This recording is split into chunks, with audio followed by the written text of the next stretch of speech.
Hi friends, আমি অর্পিতা। আমার চ্যানেলে আপনাদের সবাইকে স্বাগত। আশা করছি আপনারা সবাই ভালো আছেন, আমিও ভালো আছি। আজকে আবার একটা রান্না নিয়ে আপনাদের কাছে হাজির হয়ে গেছি। আজকে আমি আপনাদের শোল মাছের কালিয়া করে দেখাবো। এটা পুরোনো দিনের রান্না। আমাদের মা ঠাকুমারা যেভাবে রান্না করতো আমি সেভাবেই করে দেখাবো। চলুন, আমাদের এই শোল মাছের কালিয়া করতে কি কি উপকরণ লাগছে সেগুলো আগে দেখে নিই। বন্ধুরা,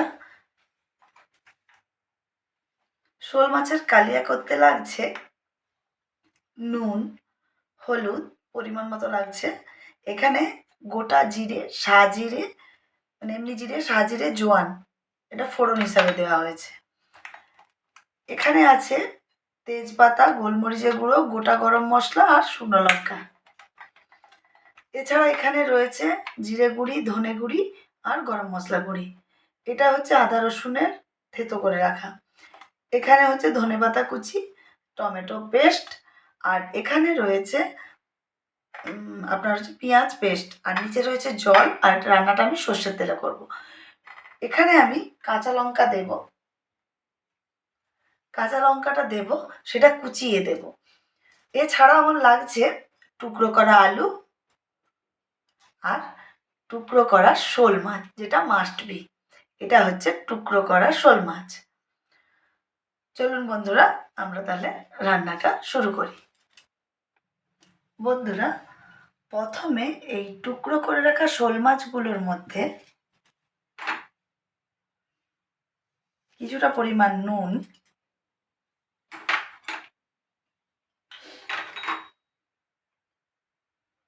কিছুটা পরিমাণ হলুদ,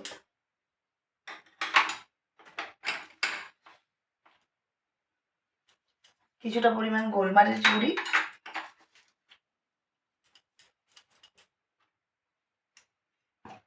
নুন, হলুদ আর গোলমরিচ গুঁড়ি,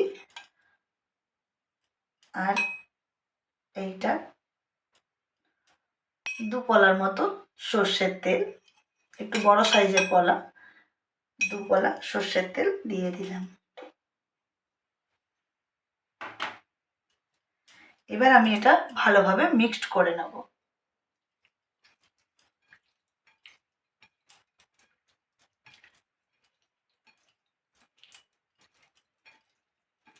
শোল মাছটাকে কিন্তু এরকম কিউব করে কেটে নিতে হবে। দেখুন বন্ধুরা, এভাবে কিউব করে কেটে নিতে হবে।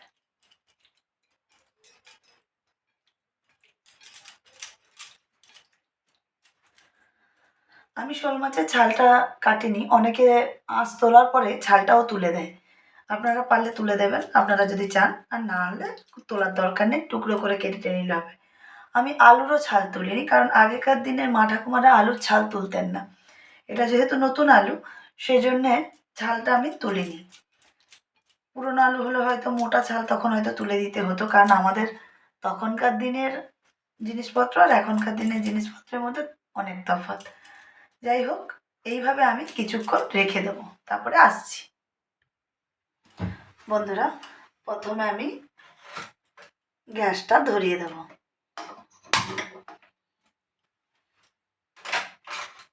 কড়াটা গরম হোক, আসছি। বন্ধুরা, কড়াটা গরম হয়ে গেছে। প্রথমে আমি এতে কিছুটা পরিমাণ সর্ষের তেল দিয়ে দেবো।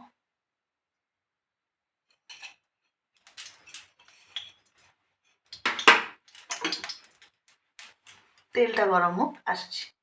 বন্ধুরা, তেল গরম হয়ে গেছে। এবার আমি এতে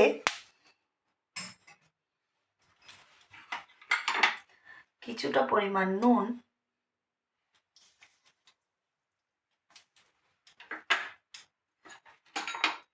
কিছুটা পরিমাণ হলুদ গুঁড়ি দিয়ে দেবো।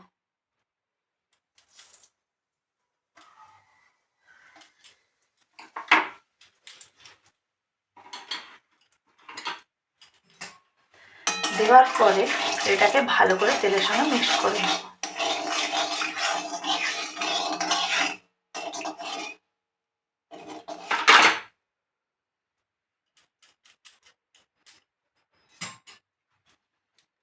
এরপর টুকরো করে রাখা আলুগুলোকে আমি দিয়ে দেব।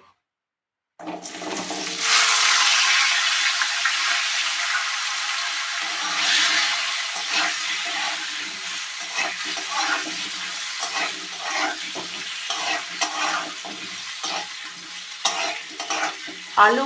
আমি এইভাবে লাল লাল করে ফ্রাই করে নেব।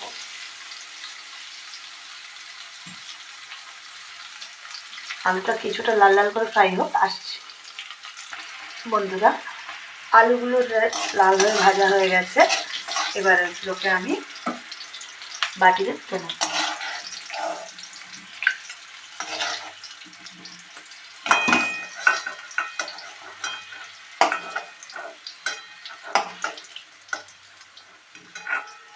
আমি এগুলো তুলে নিয়ে আসছি। বন্ধুরা, আলুটা ফ্রাই হয়ে গেছে, এটা আমি তুলে নিয়েছি।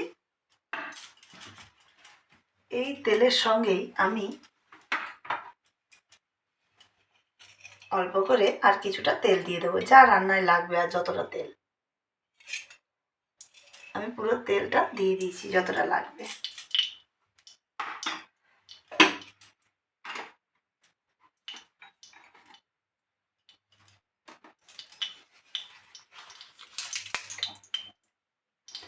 তেলটা গরম হোক, আসছি। বন্ধুরা, তেলটা গরম হয়ে গেছে। প্রথমে আমি তেজপাতাটা দিয়ে দেবো।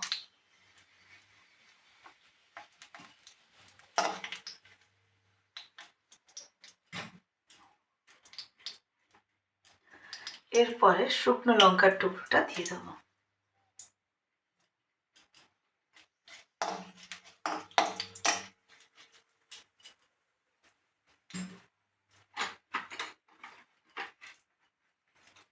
এরপর গোটা গরম মশলা, এলাচ, লবঙ্গ, দারচিনি।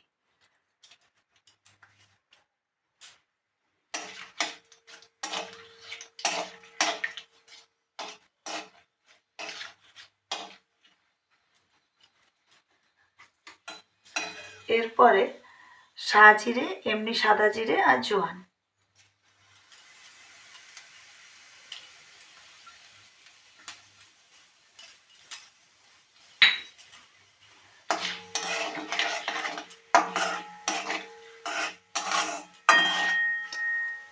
ফোড়নটা লাল হয়ে এলে এতে আমি কাঁচা লঙ্কা কুচি আর পেঁয়াজটা দিয়ে দেবো। পেঁয়াজটা পেস্ট না, আধা পেস্ট।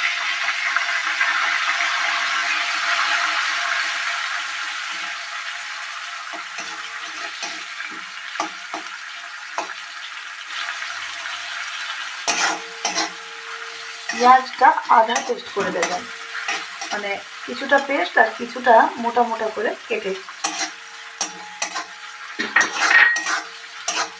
দিয়ে পেঁয়াজটা আমি কিছুক্ষণ ফ্রাই করবো, রেড করে ফ্রাই হোক, আসছে।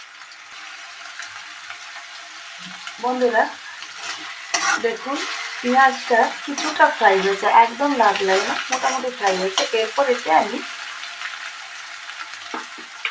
আদা আর রসুনটা গ্রেট করে রেখেছি, এটা দিয়ে দেবো। দিয়ে এটাও এর সঙ্গে কিছুক্ষণ আমি কষাতে থাকবো। পেঁয়াজটা কিন্তু একদম পেস্ট করে দেবেন না, আধা পেস্ট করে দেবেন। আর আধা, যদি একটা বড় পেঁয়াজ হয় তাতে আধা পেস্ট করে দেবেন আর আধাটা কুচিয়ে দেবেন মোটা মোটা। এটাতে নাকি টেস্ট ভালো হয়। আমি এটা আমার মায়ের কাছ থেকে, আমার বুড়া মাসির কাছ থেকে শিখেছি। উনি আর জীবিত নেই, ওনাকে দেখতাম উনি ওই পেঁয়াজের একটাকে পেস্ট করে শিলে বেটে নিতেন আর একটাকে এরকম করে মোটা মোটা করে কুচিয়ে দিতেন।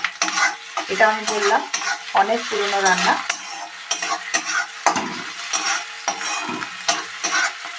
পেঁয়াজটা আর আদা রসুনটা একটু ফ্রাই হোক, তারপরে আসছি। বন্ধুরা, কিছুটা কষা হয়ে গেছে। এর মধ্যে আমি কিছুটা পরিমাণে ধনেপাতা কুচি, কিছুটা রেখে দেবো ধনেপাতা কুচি, যেটা গার্নিশিংয়ের জন্য লাগবে, আর কিছুটা আমি এতে দিয়ে দেবো। এর সঙ্গেই টমেটো পেস্টটাও দিয়ে দেবো।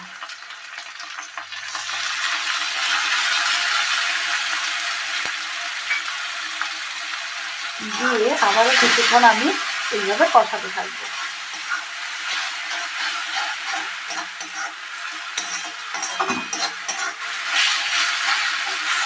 কিছুক্ষণ কষিয়ে নিই, তারপরে আবার আসছি। বন্ধুরা, কিছুটা কষানো হয়ে গেছে। এরপর আমি এতে মাছে যে নুন, হলুদ আর গোলমরিচ মিশিয়ে রেখেছিলাম এটা আমি দিয়ে দেবো।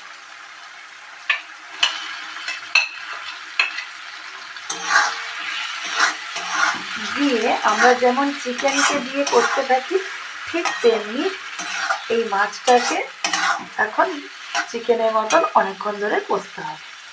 কিছুক্ষণ কষি তারপরে আসছি। বন্ধুরা, এটাকে চিকেনকে আমরা অনেকক্ষণ কষতে পারি। এ তো মাছ, একটু পরেই ঘেটে যাবে, এতে বেশিক্ষণ কষানো যাবে না। মোটামুটি মাছ আর মশলা দুটোই সুন্দরভাবে ভাজা ভাজা হয়ে যাবে।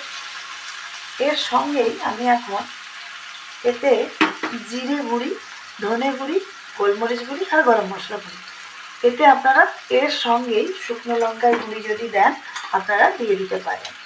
আমি শুকনো লঙ্কার গুঁড়ি আমার বাড়িতে খায় না, এতদিনে আপনারা জেনেই গেছেন, তাই আমি শুকনো লঙ্কার গুঁড়িটা দিচ্ছি না।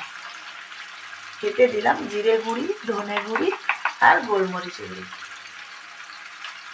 আর গরম মশলা গুঁড়ি। এটাকে আমি জলে গুলে এইভাবে দিয়ে দেব।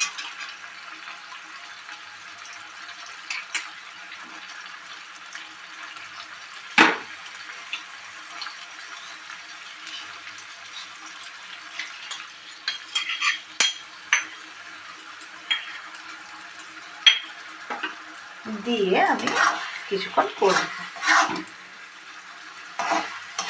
বেশিক্ষণ কষতে পারবো না, ঢাকনাও দেবেন না।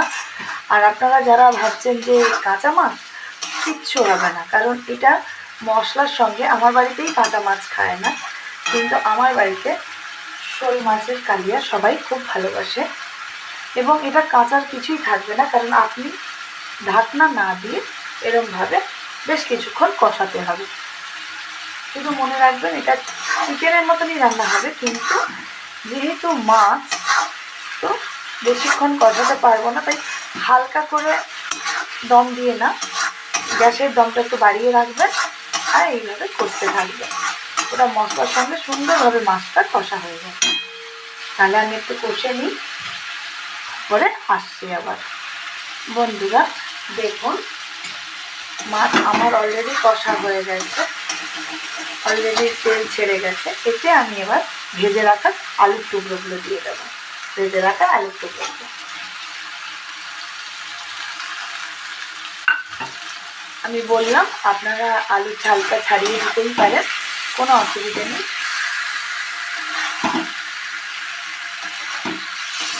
বন্ধুরা, মাছ কিন্তু বেশি কষবেন না, অল্প করে, আপনারা বুঝতেই পারবেন মশলার সঙ্গে যখন কষবেন মাছগুলো এরকম। দেখুন আস্তে আস্তে আমি আর বেশি কষবো না, কারণ অলরেডি আমার কষা কমপ্লিট। আমি মাছটাকেই কষবো, আলুটা আমি ফ্রাই করে রেখেছি। এরপরে আমি জলটা কিন্তু একদম অল্প পরিমাণে,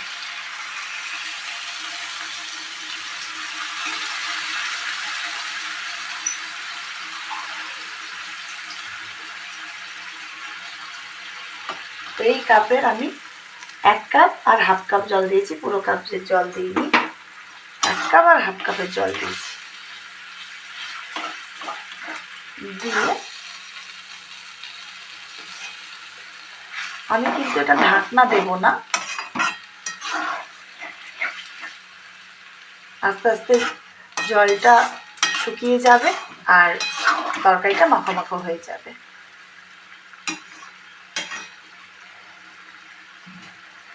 জলটা শুকিয়ে আসুক আর এটা মাখো মাখো হোক, আমি আসছি। বন্ধুরা দেখুন, জলটা শুকিয়ে গেছে, একদম মাখো মাখো হয়ে গেছে।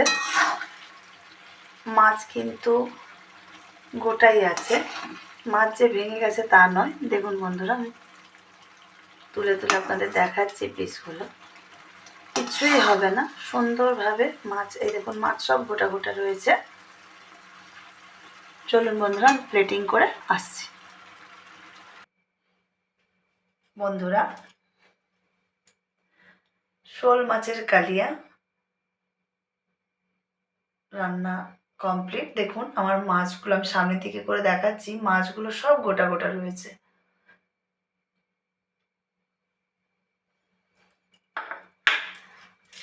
আমার শোল মাছের কালিয়া রেডি এবং আমি প্লেটিংও করে দেখিয়ে দিলাম। এটা অনেক পুরনো মানে পুরনো রান্না, আমরা মা ঠাকুমার কাছে শুনেছি। আমার এই পুরনো রান্নাটা আমি কোনো নতুন এর মধ্যে কিছু মেশাইনি, যা ছোটোবেলা থেকে যা দিয়ে ওনারা তৈরি করেছেন আমি সেটাকেই আপনাদের কাছে তুলে ধরেছি। বন্ধুরা, এতে শুধু আপনারা গুঁড়ো লঙ্কা অ্যাড করলে, যখন আমি গুঁড়ো মশলাগুলো অ্যাড দিয়েছিলাম তখন আপনারা তার সঙ্গেই শুকনো লঙ্কার গুঁড়িটা দিয়ে গুলিয়ে তখন তরকারিতে দেবেন। আর মাছটা ভেজে রান্না করবেন না, তাহলে একদম ঘেটে যাবে। এই রান্নাটা মাছটা কাঁচা মাছই মশলার সঙ্গে মাংসের মতন করে কষে এটা রান্না করা হয়। বন্ধুরা, আমার এই রান্নাটা আমি যেভাবে রান্না করেছি আপনারা বাড়িতে সেভাবে রান্না করে দেখুন, আপনাদের ভালো লাগবে। আর আমার এই রান্নার এই রেসিপির ভিডিওটা যদি আপনাদের ভালো লেগে থাকে তাহলে like, comment, share and subscribe করে দেবেন। আর সাবস্ক্রাইব করলে বেল আইকনটা প্রেস করে দেবেন। আজকের মতন এখানেই, আবার অন্যদিন অন্য একটা রান্নার ভিডিও নিয়ে আপনাদের কাছে আবার পৌঁছে যাব। আজকের মতন গুড নাইট বন্ধুরা।